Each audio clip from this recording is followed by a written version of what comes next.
Tout le monde sait que les TJ se vantent d'être une organisation fraternelle internationale. Pourtant, on ne réfléchit pas sur ceci, qui est loin de cette publicité mensongère.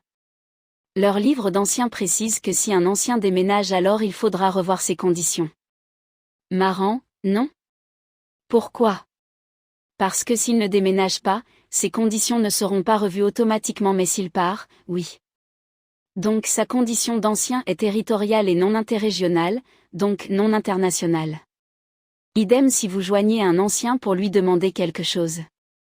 Je vous raconte un fait vécu récemment. Nous avons dû joindre un ancien de l'assemblée de mes parents et l'ancien sur qui nous sommes tombés nous dit texto et sur un ton dédaigneux, enregistrement à l'appui si besoin. T'es qui toi? T'es pas du territoire, il savait que la personne qui l'appelait était J.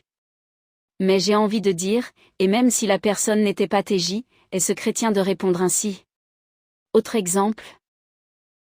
J'appelle un TJ pour avoir des nouvelles d'un autre dont il s'occupait avant le redécoupage de leur territoire car je n'avais pas son téléphone, et celui-ci me dit qu'il n'a plus de nouvelles car il fait partie de la congrégation, nouveau mot, assemblée, d'à côté.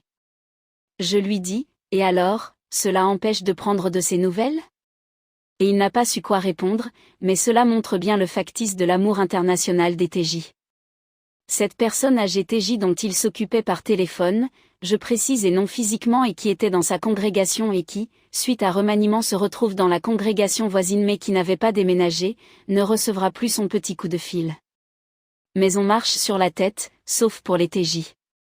Et ceci n'est pas du tout exceptionnel comme aiment à le dire certains. Du propre, non? Bonjour l'amour et le fameux international.